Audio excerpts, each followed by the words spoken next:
Might help if it was facing the right way, wouldn't it? Hello, happy Thursday. Don't forget, drop me the like before we kick off. Appreciate that very much. Or drop me in a smiley face or a thumbs up in the comments. That always helps me greatly as well. Ignore the hair. I think we're getting a haircut later, so yeah, we're back and should look a bit more presentable, even though I've not got much left. So, right, also, and remember, if you want any details on our women-only group fitness program, outdoors as well, comment below with ready. We've got a very special offer on this December where we can give you a bit of a leg up with some free training this December if you join now for January. But you want more details on that, ladies, all you need to do, comment below. Yeah, we'll sort of send you the details through on that one. So we're going to talk about diets. I'm going to talk about why diets are like drugs. Now, the reason why people get addicted to drugs is because obviously they elevate something called dopamine in your brain, which is like a high, of course, including the title. The problem is that we don't make the association of that reaction to other things as well, sort of short-term highs. So a diet, for example, is a short-term high, particularly if you lose weight quick. So say, for example, you lose half a stone in a week, 7 pounds in a week, you get a good feeling.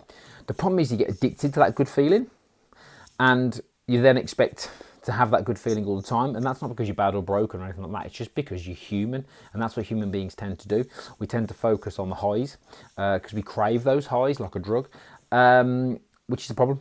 And it's the same with diets. And when you start to learn that, you associate that actually there's nothing wrong with chasing after a diet because it's a normal thing to do. The issue comes when you look at your results and what you've tried, what results you've gotten from those diets, and how it's panned out for you over the years, and that's when it becomes a problem. So for example, I've been doing this a long time, lost a load of weight myself, and I think when I first started, I got the highs from losing weight, but weirdly, I didn't focus on the numbers, I focused more on the changes, and because I focused on the changes, I got better results in the long term. And the problem is, come January, a load of people, and I can't stop them, they're going to do it anyway, are going to chase after the diet again and go through that exact same cycle they go through every year without learning. And I get it, because some of these things are packaged up so well and promoted so well that they do come across like drugs, like you're addicted to it. It's like a fixation. Once you understand that principle, you can then hopefully make a decision on which way you want to go. It's like, well, do I want to chase after the short-term high, or do I want to get the results, because you still should get the results quite quickly, but then also enjoy the benefit of keeping those results? Because for me, there's only one thing worse than being fat, and that's believing you are a fat person. So when I was fat, my problem was I believed that I was a fat person. So then everything I did, all my actions, were the actions of a fat person, which isn't good.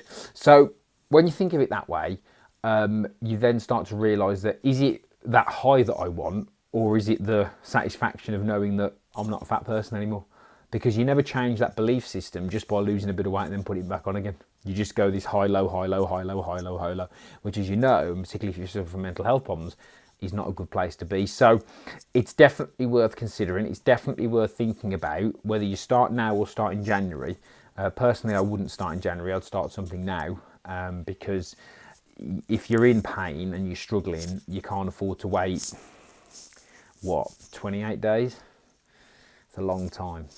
It's a long time to wait. Probably longer than that, actually, because it doesn't really start until the 4th. So I'll just start making inroads into things now so you can start building those habits so you're not chasing after those short-term highs come January. Because when you come crashing down to earth, it is painful.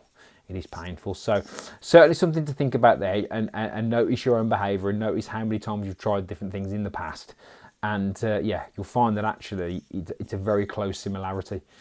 Just in terms of that chasing the high, which is the same principle across the board. So any thoughts or comments on that, let me know. I'd always appreciate it. If you disagree with me as well, please comment down below. I do love a bit of intelligent debate.